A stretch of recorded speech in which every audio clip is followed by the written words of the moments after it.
Hi guys, welcome to Teacher Rod Tech, and today's session is all about making your own network cables.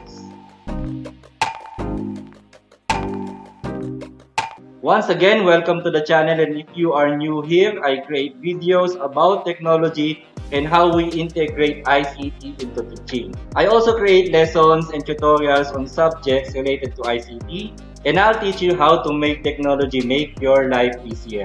So kung nagugustuhan ninyo ang ating mga videos, kindly click the like button below and subscribe to the channel, and also click the notification icon para kayo lagi updated kung kailan tayo mayroong mga bagong upload na videos.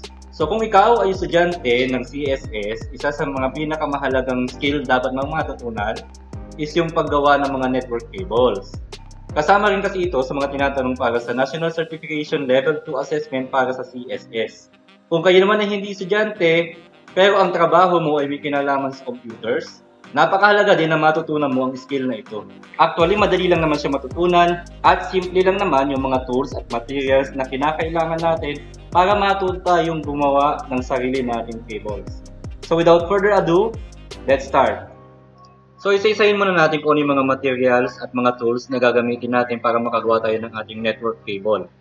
So ang una natin is yung actual cables na gagamitin natin. May dalawang variety ng cable. Yung una natin is yung ating Cat5 cable at yung pangalawa naman na variety is yung Cat6 cable.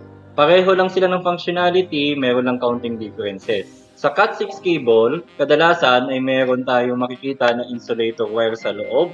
At sa Cat5 naman, yung insulator natin is ito lang, yung parang fiber lang. Another difference din is medyo mas mahal ng kaunti yung Cat6 cable kaysa sa Cat5 cable. So consider natin yung kapag tayo bibili. And another thing, para ma-distinguish natin kung ano yung klaseng cable meron tayo is yung kulay. Kadalasan, yung Cat6 cable ay kulay blue at kadalasan din naman yung ating Cat5 cable is kulay gray. Now, for our demonstration, gagamitin muna natin is yung Cat5 cable. Another material na gagamitin natin is yung ating RJ45 connectors. Now, ito yung ikakabit natin sa magkabilang dulo ng ating cable. And yung mga dulo na ito, ang ginagamit natin para makapagkabit tayo ng ating iba't ibang mga network devices tulad na lamang ng ating switches o kaya naman ay ang ating mga routers at mga computers. Para sa mga tools, kailangan natin ng LAN cable tester. Ginagamit natin yung LAN cable tester para malaman kung okay ba yung pagkakagawa natin doon sa ating LAN cable. Ginagamit din ito para matest kung mayroong connection from one end ng cable papunta sa kabila. And also para malaman kung tama ba yung sequence ng mga wire sa loob ng ating keyboard. Another tool na gagamitin natin is yung ating wire stripper. Now may iba't ibang klaseng wire stripper. Ito yung pinakamura na mabibili natin. So dito na lang tayo sa pinakamura. Pwede rin tayong gumamit ng gunting. Ang pagkakaiba nga lang, mas efficient gamitin yung ating wire stripper dahil pag gagamit tayo ng gunting, pwede nating makat yung mga wires na nandun sa loob ng ating cable. Whereas, kung gagamit tayo ng wire stripper, mas malinis yung magiging trabaho natin. Okay, magsimula na tayo sa paggawa ng ating cable. Ang gagawin natin ngayon, configuration ng ating cable is yung crossover cable. Ibig sabihin, yung magkabilang dulo ng ating cable ay magkaiba ng pagkakasunod-sunod ng mga wire. Now, to start, insert lang natin ang ating cable dito sa ating wire stripper, doon sa may blade na part. Iipitin lang natin. And then, dito sa particular na wire stripper na to, ang ginagawa dito is iniikot lang siya hanggang magkaroon ng counting cut yung jacket ng ating cable. So, pag tinanggalan natin yung ating wire stripper, kung mapapansin nyo, mayroon na siyang konting sugat o konting cut para madaling matanggal yung ating jacket at hindi makat yung mga wire na nasa loob. So sa akin, practice kong tanggalin yung pinaka-shielding. Ito yung parang hibla na nasa loob para hindi na mahirap magtanggal nung pagkakatwist ng mga wire. So pag natanggalan natin yung jacket ng ating LAN cable, mapapansin nyo, meron tayong 4 na wire.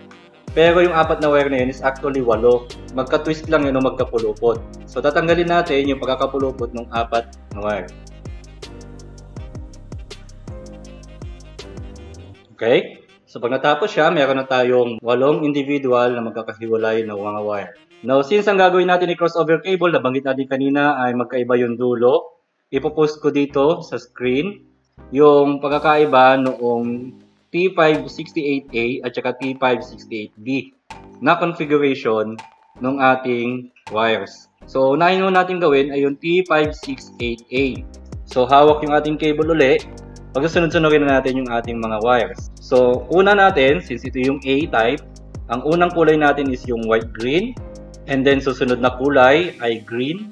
Ang susunod na kulay natin is white-orange. Followed by blue. Sunod ay white-blue. Then, after that ay orange. And then, sunod natin yung white-brown. And then, brown. So, ito yung pagkakasunod-sunod ng T568A. So, isang tip para maging madali yung process ng pag-insert at saka mas sure yung connection natin sa RJ45. Ginagawa ko muna sa kanya, fina-flatten ko. Pinapantay ko maigi yung mga wires para maging parallel talaga sila sa isa't isa. So, fina-flatten ko yung lahat para isang line lang talaga. Then, para mas maging madali rin yung pagpasok ng ating mga wires doon sa ating RJ45 connector, kinakat natin ito kasi sobrang haba. Usually half an inch lang dapat yung haba niya para sakto lang yung haba ng mga wire na nasa loob ng RJ45 cable at hindi siya dangling o hindi siya sumobra doon. Then ikakat natin yung ating mga wires ng pantay. So pantayin natin yung pagkakakat hanggat maaari wag nyo na munang bibitawan yung ating mga wires kasi pag bitawan natin baka maghiwa-hiwalay o kaya naman magkapalit-palit sila ng pagkakasunod-sunod. Nakukunan natin yung ating RJ45 connector, then babalik ta rin natin siya. So kung nakaharap ito sa akin, so nandito ako, nakatingin ako doon sa aking connector, ang nasa ilalim ng kamay ko, yun yung pinaka-lock. So insert ko dito yan sa loob. May mga groove yung ating RJ45 connector, and then make sure na nasa loob sila lahat.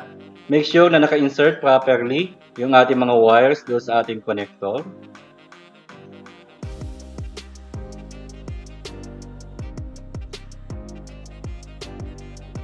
And then, gamit din yung ating crimper, i-crimp natin siya.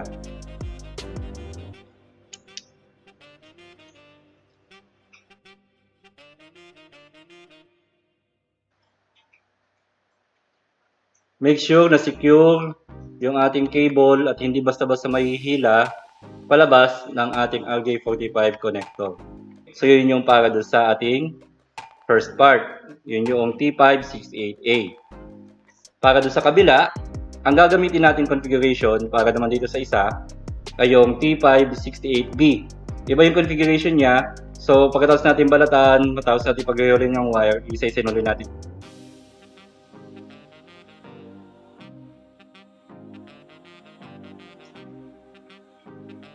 So, na pag-iwahiwalay na natin uli yung 8 ng mga wires. Gagamitin naman natin ngayon na configuration na pagkakasunod-sunod ay yung T568B. Now, ito yung pagkakasunod-sunod niya. Isa-isay natin.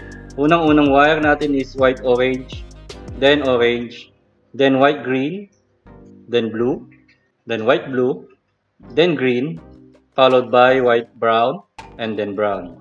As usual, pantayin natin, i-flatten natin yung mga wires para maging madali yung pag-insert natin ng ating mga wires sa ating RJ45 connector. Now, once na-flatten na natin, kunin ulit natin yung ating wire stripper, cut natin yung mga wires doon sa appropriate length,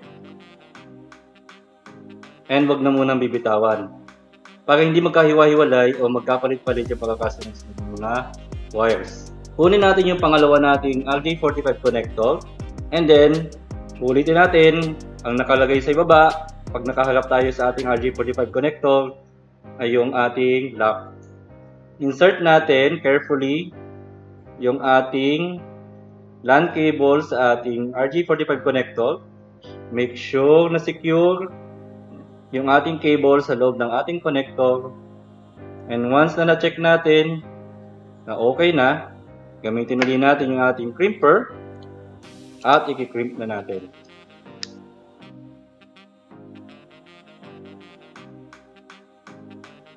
Siguraduhin na maganda ang pagkaka-crimp at hindi naghihiwalay yung dalawa. Ito na yung ating crossover cable. Susunod natin gagawin ay test natin kung tama ba yung pagkakagawa natin ng ating network cable using ang ating cable tester. So may dalawang part yung ating cable tester, napapaghiwalay yan if you'd like. Insert natin yung unang end na ating cable dun sa pinaka-master part.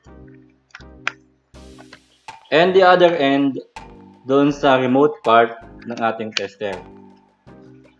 Now to test our cable, i-turn on natin yung ating tester. And lalabas yung mga indicator lights. So ito yung configuration ng crossover cable at ang sequence sa ating tester dapat ay 13, 26, 31, 44, 55, 62, 77 at 88.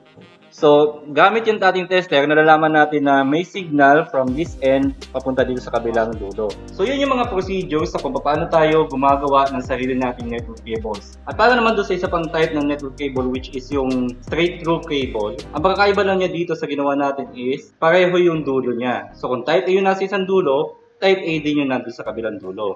And vice versa. Pag gumamit na tayo ng tester, tuloy-tuloy na 1 to 8 yung indicator lights na mag-flash. Sana marami kayo natutunan ngayong araw. And please share this skill. And I'd like to thank you for watching this video. And if you like this video, click the like button below, subscribe, and I'll see you in the next one.